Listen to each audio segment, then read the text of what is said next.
This is the cold open for this episode. Bring on the schmaltz.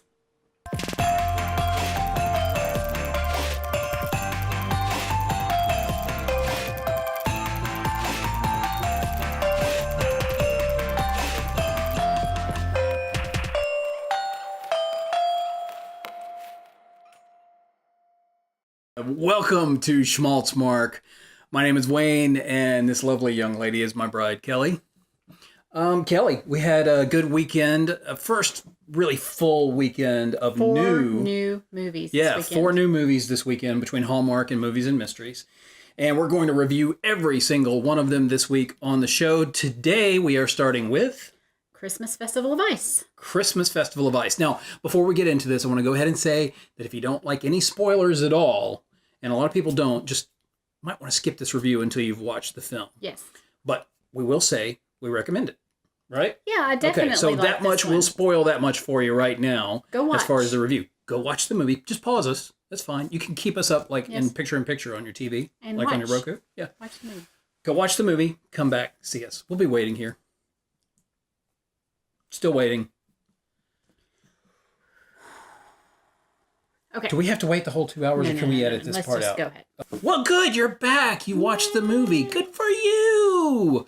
Kelly, Yes. let's go through our tropes. Yes, let's. All right. So, what is first up? Well, Christmassy Christmerson. Yes, someone with there were people. There were with multiple people with Christmas Christmassy names. Okay, and those we had were Nick and Nick is our male love interest in this one. Okay, and was it Holly? Carol. Carol. She was not the female love interest. She was the mother of the female love interest, played by Wendy Crewson. Nick played by Damon Runyan. Yes. Enjoyed both of their performances, but we'll talk about the cast more in a little bit. All right, next up we had Fake Snow. Fake snow.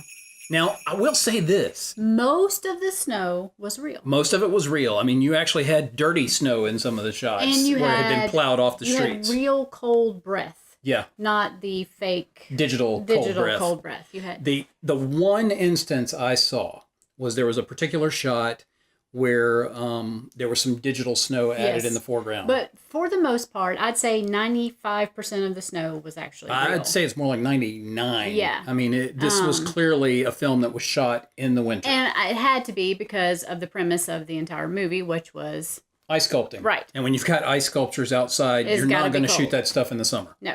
All right, so moving along, we have the I don't wanna. I don't wanna. What's the I don't wanna? I don't wanna do fill in the blank. I don't want to save the Christmas tradition. Right. I don't want to sculpt ice. I don't want to be with this man or woman or whatever. Yes. In this case, where did we see that reluctance in our hero? Our male protagonist did not want people to know that he was actually a very good ice sculptor. Spoiler alert. Yes. And so he was very reluctant to tell anybody that he was. He was also reluctant to get involved in another trope, which was save the tradition. Right. So we do have a save the tradition. We'll skip ahead to that one.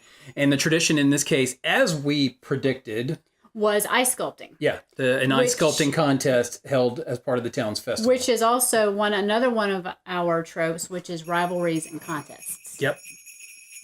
So all of those sort of blended in together. They did. And then what else did we have? Well, the ice sculpting contest was canceled because of budgetary reasons in the town. So that led to the impossible business plan. Yeah, I got to debate this one a little bit. Just a little bit. I agree that it's an impossible business plan, but it's not $800,000 worth of coffee rights. No, it's $15,000. Yes, she was trying to raise $15,000 to save this thing, but all the characters in the show, in the film, were telling her that it was nearly impossible. So they were throwing up obstacles, if not physical obstacles, psychological obstacles. And she had to raise this money in a little over a week. Right. Yeah. So, I mean, it's a challenge. That's a challenge. I mean, you could raise $15,000 in a week. I've done a successful Kickstarter campaign before. But it wasn't in a week. But it wasn't in a week. It was 90 days. And like her, we had one single large donor that came in and covered the bulk of it. I think we were raising about the same amount of money. So I've done it. that would be the sound of one of the cats covering up in the litter boxes, which we've mentioned previously are about 8 feet away, right over there. Tell all your friends about our channel. Have them like, comment, and subscribe so that eventually we can turn this into a money-making venture and build a studio that's not in the same bedroom where we have the cat's litter boxes. That would be great. Thank you.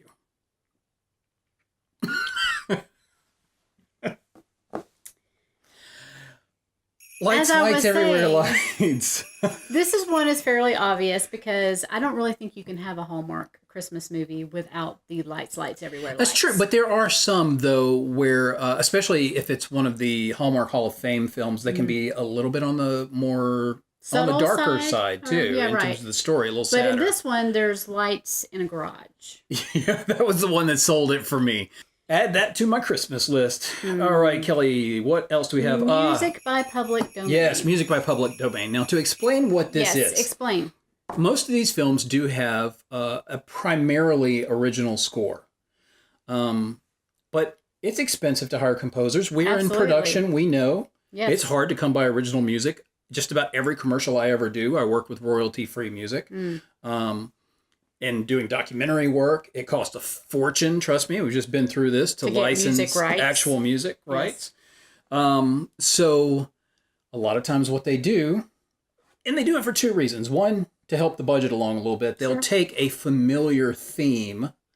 Jingle bells, for example. Yeah, something that's out there in the public domain that they don't have to pay the rights for, and then they'll work that theme into the score. Right.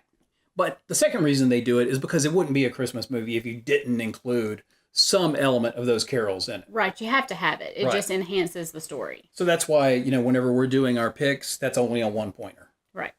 There may be some Hallmark films out there that don't have a piece of public domain music in it. I haven't really ever paid attention specifically to that because I usually just sit and watch. But now that I'm being very specific about what I'm looking for, I'm going to start paying more attention to that. It may be so common that we have to take this off the list next season. It might be. Yeah. Next up in our tropes, we have the near-miss kiss. Yes. You got to love the near-miss kiss. Absolutely. And that one's also quite common, but I don't think it's going to be common enough to take off. No, I don't think so either. I think because another film that we're going to review this week did not include the near-miss kiss. Right. So well, it sort of did. But we'll talk about that later. We'll talk about that later. All right, moving right along in our list of tropes, where are we? Quaint townsfolk.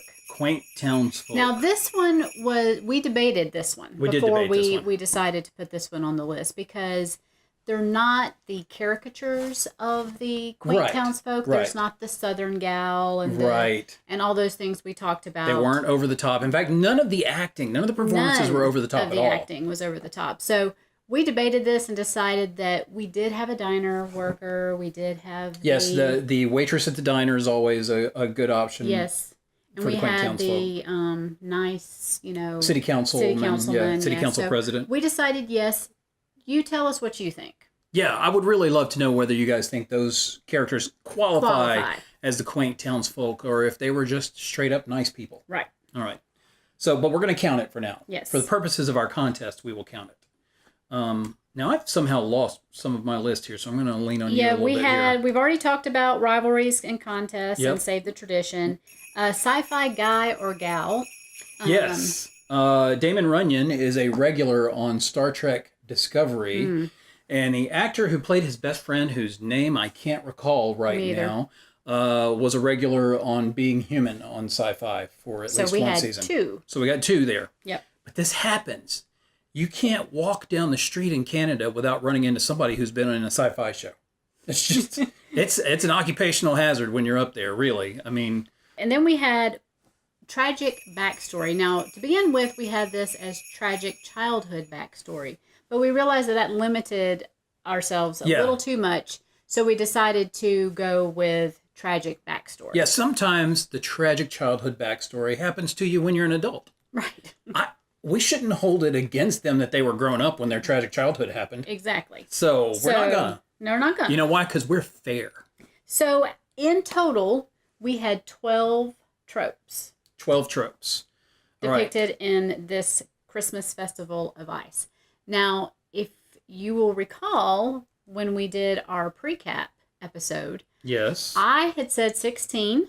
You had. And Wayne, I think you said 14. I did say 14, which means Price is Right rules. We both go over, so no points for either of us. Get any points. However, I did guess the trope correctly, which was rivalry and contest, which is a 3-pointer. And he did not.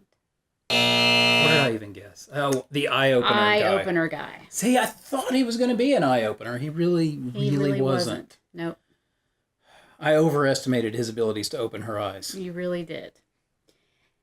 So, moving along now to our acting, story, sad day and in visuals. Schmaltzmarkdom. The baby.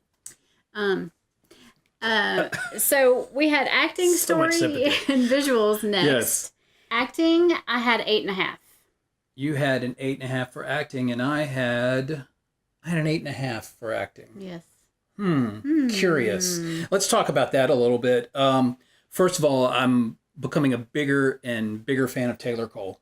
Yes. Fantastic actress and looks amazingly like a young Celia Ward. I love me some Celia Ward. Oh, yeah. Roll Tide. Yes. All right.